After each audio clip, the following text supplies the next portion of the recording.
The word Upāya in Kashmir Shaivism is used to indicate the means to enter into universal God consciousness from individual consciousness. In our Shaivism, we have been taught that there are three means for entering into universal God consciousness. Shambhavopāya, the supreme means; Shaktopāya, the medium means; and Anavopāya, the inferior means. Thoughtlessness is called Shambhavopāya. One-pointedness is called Shaktopāya, and concentrating on with the support of mantra and breathing and all other elements is called Anavopāya. This is the inferior means, but we will start with the supreme means. The definition given for the supreme means, Shambhavopāya, is the one who preserves thoughtlessness. By preserving thoughtlessness, that is, not having thoughts and maintaining in the continuity of that thoughtlessness, and by the grace of the Master, one enters into that transcendental consciousness where he finds that this whole universe has come out from sentences, and sentences from words, and words from letters, and letters from that real I, which is Paramashiva. Here, one finds that this whole universe is reflected in his own consciousness, and that it is reflected from within rather from without. In Shambhavopāya, it originates from Icha Shakti, the energy of will, and because it is that means which exists in the state of the ment.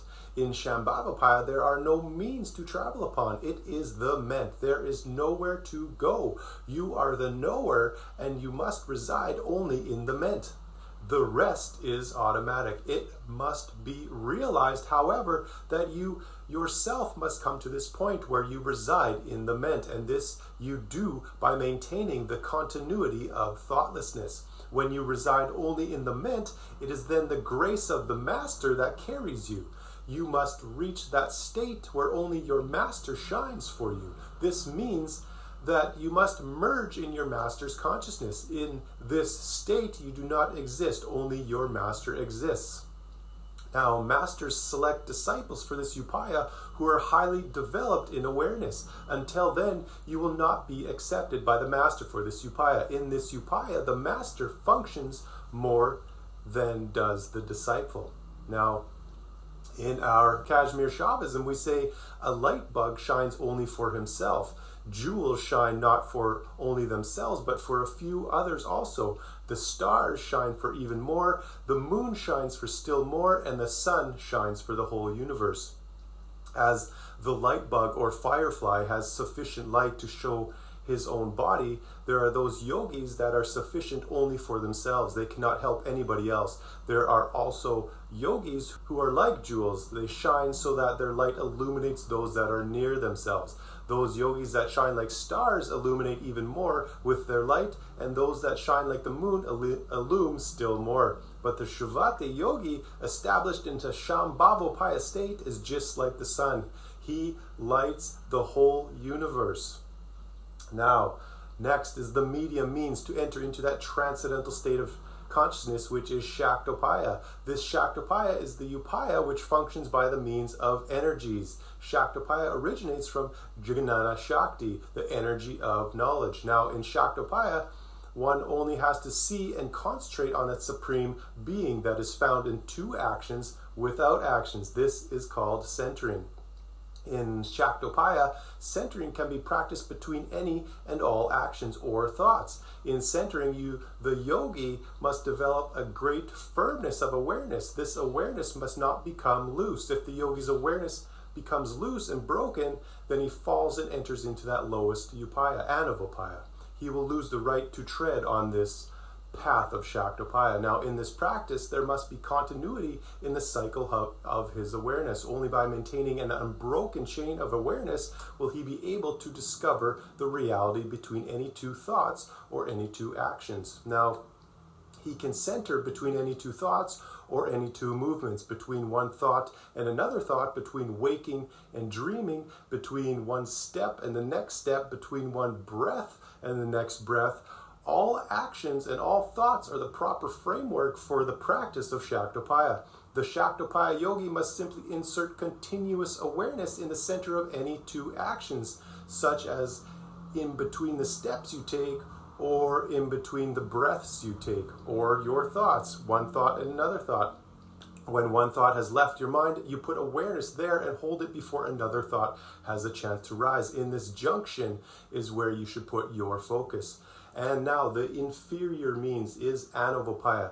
It is concerned with Anu, the individual soul. In this Upāya, the yogi is to recite mantras or use his breath as an aid to strengthen your awareness.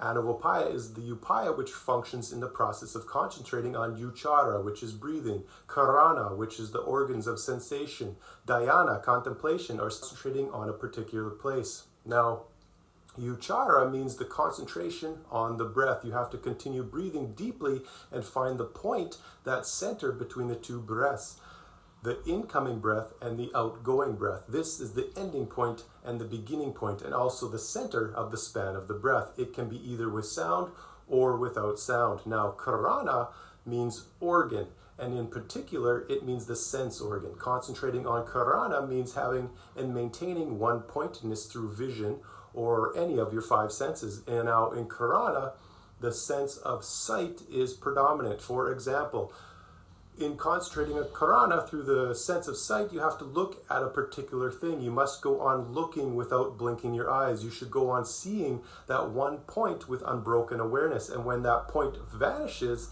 and it should and will vanish, you will enter into that vastness of the center. This is the end in Karana. You can employ all the five senses of your organs.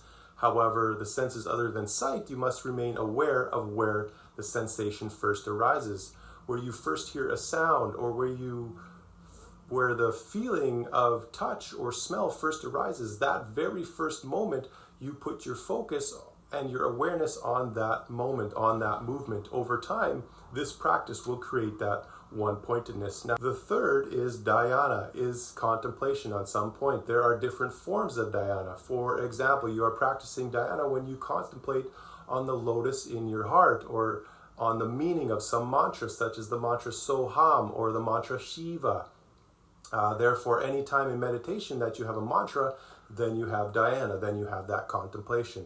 Now, the fourth form is sthana prakalpana, which means concentration on some particular place. It is that practice where you discover where each aspect of reality is found in the span of one breath. You put your awareness on the location of dawn, midday, sunset, or midnight. All these reside in that practice. The practice is to simply see the vastness of the universe in one breath. Now, there's the second form of this practice. It is where you concentrate on different points in the body. In our Shaivism, we focus on three places for concentration.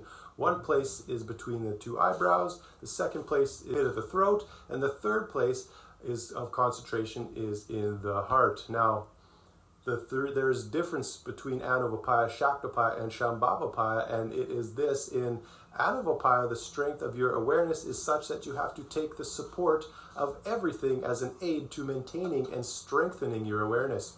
Through the concentration on the center, you must take the support of two things, like breathing in and out, for concentrating on that center. In Shaktapaya, your awareness is strengthened to that extent that only one point is needed as a support for your concentration, and that point is the center. In Shaktapaya, you begin with the center and then become established there. In Shambhavapaya, the strength of your awareness is such that no support is needed. You are already residing in the ment. There is nowhere to go. You just reside at your own point, and this rest is automatic. It is important to realize that though there are three different upayas, they all lead you to that one state of transcendental consciousness. The difference in these upayas is that Anuvapaya will carry you in a long way, Shaktopaya will carry you in a shorter way, and Shambhavapaya in the shortest way. Although the ways are different, the point to be achieved is one. Now, there is a fourth one, another upaya, although it is not actually upaya, yet is mentioned in Kashmir Shaivism. This upaya is called Anupaya. The word Anupaya means no upaya. Above all these is Anupaya. In Anupaya, the aspirant has to only observe that nothing is to be done. Be as you are. If you are talking, go on talking. If you are sitting, go on sitting. If you're doing anything, just reside in your being. This is the nature of Anupaya.